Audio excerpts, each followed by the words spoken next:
السلام عليكم ورحمة الله وبركاته. ازيكم حبايبي؟ عاملين ايه؟ ما تنسوش طبعا نبدأ بالكلام، نصلي على رسول الله صلى الله عليه وسلم. تدعموني، تشتركوا في القناة، تدوسوا لايك وتدوسوا على علامة الجرس يوصلكم كل جديد. النهاردة هنعمل كاتشب زي ما قلنا في حلقة مربى الفراولة. اللي الحاجة غالية، لازم كل حاجة نعملها في البيت. طبعا هتبقى تديني كمية اكتر بنفس اسعار بره. يعني اما اروح اجيب ازازه كاتشب او البطرمان بتاع الكاتشب او ازازه الكاتشب، طبعا بتمن الحاجات دي. طبعا عندنا المكونات دي في البيت، الزيت والخل والسكر. طبعا مش عايزه اقول لكم اسعار الزيت ايه، يعني ربنا ييسر الحال. اصعب حاجه الزيت ده كان، يعني هو مش هشيلكوا اهم حاجه، خليها على الله وربنا ييسر الامر ويفك المحنه اللي احنا فيها دي على خير. معايا معلقتين من الكاتشب، 4 فصوص توم مطحونين، معلقه ملح كامله. البطاطسايه دي بدل النشا، هي خطوه جديده وجديده على اليوتيوب. ومعلقتين زيت كبار وكوبايه خل، قدها كوبايه سكر. الكوبايه دي يا جماعه قد الكوبايه دي، بس هي دي صغننه شويه، ديك منها طويله وكنزه. معايا حوالي 2 كيلو من الطماطم، فان شاء الله هقطعها وارجع اقول لكم واوريكم المكونات معايا بالظبط. وادعوا يا جماعه ربنا يفك ازمه الغلو اللي احنا فيها دي على خير يا رب. دلوقتي يا جماعه انا قطعت الطماطم بتاعتي زي ما انتم شايفين كده. طبعا مش هينفع نحط شق ميه. والبطاطسايه دي هقول لكم بقى وقت ما يجي بعدها هقول لكم ايه. دلوقتي انا هحط كده طماطميتين وواحده واحده كده.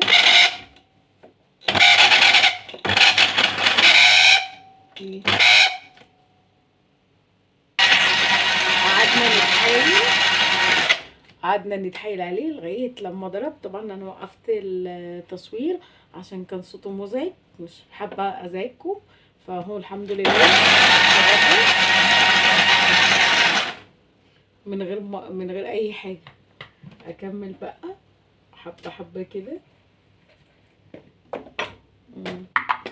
يعني عادي طبيعتنا الحلوه اللي لازم نوقع مننا الحاجه، وحبه حبه كده.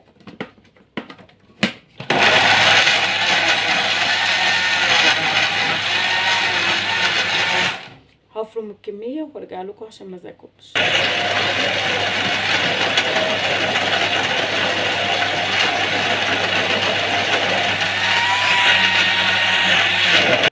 طبعا زي ما انتم شايفين الكميه هتيجي على 2 عشان هم 2 كيلو. نحط بقى التوابل بتاعتنا. اول حاجه ممكن نحط الصلصه دي هتتقل القوام معايا شويه وهتدي لون بسيط. احط ال4 فصوص ثوم، واحط نص معلقه صغيره من الملح، واحط نص كوبايه الزيت دي عباره عن معلقتين كبار، واضربهم كويس واوريهم لكم وانا بصفيهم. بعد كده نحط عليهم بقيه الكميه. بسم الله الرحمن الرحيم. تعالوا بقى نشوفها واحنا بنصفيها في الحله. فتحنا على النار زي ما انتم شايفين.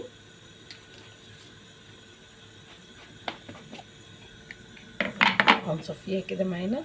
بسم الله الرحمن الرحيم. اللهم صل وبارك على سيدنا محمد وعلى اله وصحبه وسلم. لازم نصفيها كويس.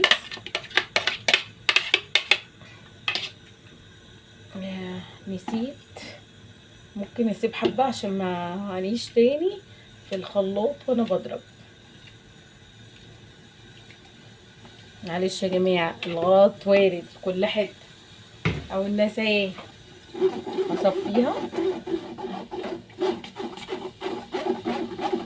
وهوريها لكم بعد ما تصفى. نشوف كميه الطماطم بقيتها. برضو هنحط حبه حبه. طبعا يا جماعه احنا داخلين على امتحانات، اي حاجه اولادكم بيحبوها يستخدموها بيحبوها مع الاكل، اعملها لهم اوفر من بره بكتير.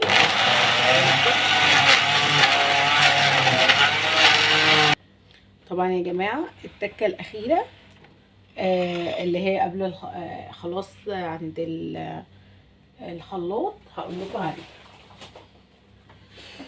البطاطايه طبعا يا جماعه هنقول المقادير من اول وجديد. انا هستخدم كوبايه زيت وكوبايه كوبايه خل، قدامها كوبايه سكر، ونص كوبايه زيت بمقامه معلقتين كبار، بطاطسايه كبيره، ومعلقتين كاتشب، معلقتين صلصه سوري جاهزه، واربع فصوص توم. طبعا التوم عندي مطحون فانا عيرته كده. معايير اللهم صل وبارك على سيدنا محمد. معايير الكيلو عباره عن بطاطسايه صغيره اصغر من دي، نص كوبايه خل، نص كوبايه سكر، معلقه زيت كبيره، نص معلقه ملح من الصغيره، فصين توم، ومعلقه كاتشب.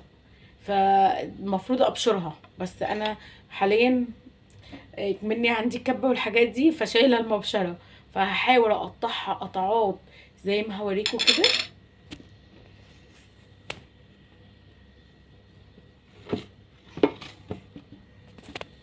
كده هحاول اقطعها كده زي ما انتم شايفين، حاجات كده زي الشيبسي ضعيفه جدا عشان تتضرب كويس في الخلاط. وكده كده انا هصفي يا جماعه. انا بحب اعمل اي حاجه ما بستصعبش حاجه، ما فيش حاجه تقفوا عليها يعني. هي هتتبشر زي هتتقطع رفيعه زي اي حاجه. انا بسهل بس الامر، مش بستسهل كده وخلاص يعني. الحاجه حسب الحاجه اللي متوفره عندكم. طبعا انا الكبه فيها مبشره وفيها كل حاجه، ابشر واعمل شرايح وكل حاجه. بس لا انا شايفه الوضع يعني مش محتاج دي بطاطسايه، فانا هعملها على قد كده رفيعه، وهحاول اضربها مع الطماطم كويس جدا. طبعا الطريقه دي جديده، الطريقه دي انا متفرجه برضو على حد عاملها. دي بدل النشا، عشان النشا ممكن تعمل بعد كده شبه المهلبيه، تمسك يبقى الكاتشب عامل زي المهلبيه. لا انا عايزه النشا تحافظ على الكاتشب زي ما انا بحب اكله كده من بره. فدي تكه جديده للي ما يعرفهاش، ويا رب يا رب اكون بعرف افيدكم في حاجه.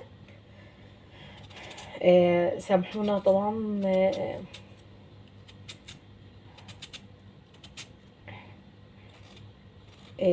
ادعوا يا جماعة، ادعوا لكل الأولاد اللي بتمتحن، ربنا ينجح أولادكم وأولادنا، ويا رب كل يعني دعوة الغيب حلوة.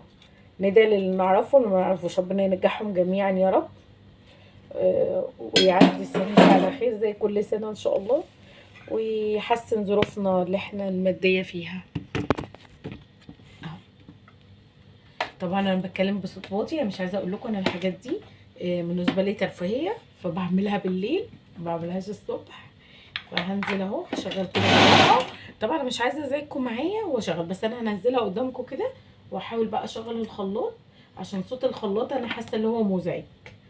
يعني مزعج ليا، ما اعرفش بقى يبقى الصوت واصل بنفس الكميه بنفس الازعاج اللي انا سامعاه ده ولا لا.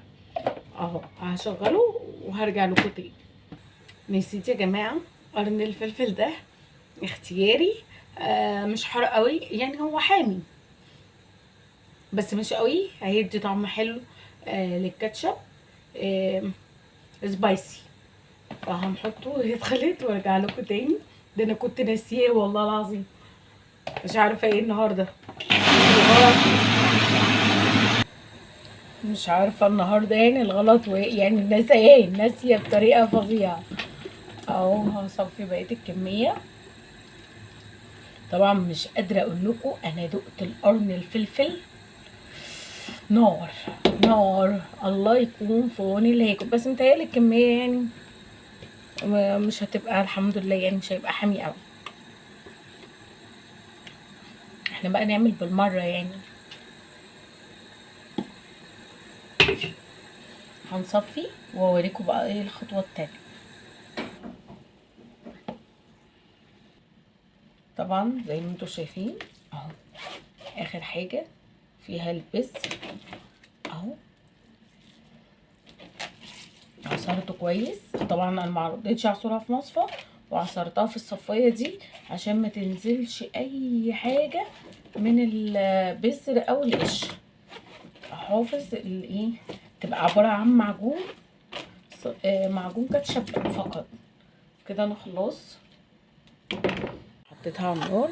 طبعا كانت اخدت تسخينه حلوه قبل ما صفيت، مش قادره اقول لكم والله العظيم على جمالها وعلى حلاوتها. والحاجه في البيت لو هنفكر اللي هي الحاجه سهله مش متعبه، انا بنزل عشان اروح اجيب كاتشب، اروح هنا واروح هنا واروح هنا. لا، عمايل بيتك وتبقى حاجتك موجوده في التلاجة واوفر لك وصحيه. اللي يجرب يعمل كده، اللي طالما اولادك بيحبوا حاجه وانت بتحبيها انت كمان اعمليها. امال الشراء، والله هو الشراء سهل بس غالي، وفي نفس الوقت انت لما تكوني عامله حاجه وبتيجي تاكليها وعيالك ياكلوها وتعجبك تبقي فرحانه جدا. تعالوا بقى نشوف الخطوه التانية هنعمل ايه. هنحط كوبايه الخل اهي يا جماعه، كوبايه الخل صغيره بس قد الكوبايه دي، الاتنين حجم واحد، دي طويله تانية قصيره وكنزه، ما يغركمش الطول من القصر يعني. هفضي اللي في الكوبايه وارجع لكم تاني. بصوا بقى ما شاء الله، اللهم صل وبارك على سيدنا محمد. بصوا الجنيه جمالها، تاخد بس 10 دقايق على النار واوريها لكم. بصوا المعجون بقى جميل ازاي ما شاء الله، اللهم صل وبارك على سيدنا محمد وعلى اله وصحبه وسلم. يا جماعه بصوا ابتدى يغلي اهو اهو. هو مش هيغيب ان شاء الله وهيمسك عشان البطاطسايه اللي احنا حطيناها دي بديل النشا. احنا عايزين نحافظ على قوامه ومش عايزينه يعمل زي المهلبيه اللي النشا تمسك فيه وتقله لما يبرد. احنا عايزين نحافظ على حاجه هوريها لكم ان شاء الله وانا بغرفها كمان. بصوا بلم الجناب بتاعت الحله. بصوا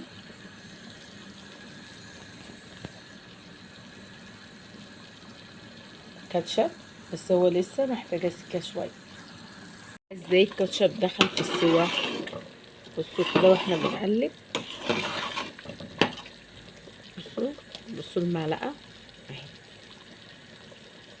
كده خلاص، فاضل له حاجات بسيطه والكاتشب ايه يتماسك. مش عايزه اقول لكم بقى ايه طعمه عامل ازاي، يعني احنا عملناه بالمعلقه جميل جدا. اللهم بارك وسلم على سيدنا محمد وعلى اله وصحبه وسلم. بصوا يا جماعه ما شاء الله، اللهم صل وبارك على سيدنا محمد. خلاص استوت، شايفين ما عملتش اي حاجه في قلب المعلقه اهي اهي تقيله، ومش هنسويها اكتر من كده عشان هي لما هتقعد متنسوش البطاطس اللي احنا حاطينها النشا بديل النشا هتقلها ان شاء الله. اتفرجوا بقى هوريها لكم لما اغرفها. ايه رايكم؟ طبعا هصورها لكم ان شاء الله. بصوا انا عندي علبتين من الكاتشب فاضيين يبرد بس، وان شاء الله هعبيه لكم كده واوريه لكم شكله عامل ازاي. وانا بشكر اي حد دخل اشترك عندي في القناه، ويا رب القناه تكبر. ويا جماعه انا عامله صفحه على الفيسبوك بنفس الاسم خديجه العواداتي، اللي ياريت يخشوا اشتركوا فيها عشان الاعداد فيها ضعيفه شويه. كبروا لي صفحه الفيسبوك. هو زي ما انا وريتكم كده العلبتين ان شاء الله هملاهم يكون بس برد وهعبيه لكم واوريكم شكله النهائي ان شاء الله. ازازه ازازه كده مع بعض. انا عايزه بس ايه اظبط التسويه. اللهم صل وبارك على سيدنا محمد.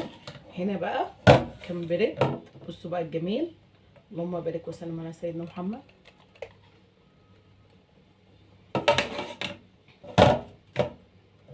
هعبي وارجع لكم تاني. بصوا بقى، مليت الازازه دي معاكم اهي، والازازه دي، ودي الطبق اللي قدمنا فيه، والبوله دي اللي هتشال ان شاء الله في التلاجة اهي، جميله جدا. طبعا انا هوريكم بقى ايه الطريقه عامله ازاي.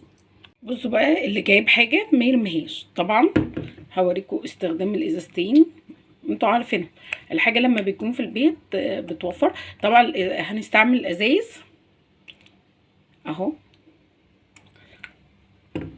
ولما تخلص الازايز نبقى نحط بقيه الكميه اللي خلصت، الكميه اللي في الطبق دي. متنسوش يا جماعه تدعموني وتشتركوا في القناه، دوسوا لايك. الحاجه سهله، ويا جماعه العيشه بقت غاليه. الحاجه اللي هتشتروها بمقام ال2 كيلو طماطم، والحاجه اللي تبكوا ممكن توفروها في البيت. الاقتصاد حلو، احنا لازم نتعلم الاقتصاد. ما تنسوش تدعموني، تشتركوا في القناه، دوسوا لايك يوصلوكوا، وتدوسوا على علامه الجرس يوصلوكوا كل جديد. واللي عندي في القناه عايز تابعني على الفيسبوك، انا صفحتي على الفيسبوك خديجه العواديتي. السلام عليكم ورحمه الله وبركاته.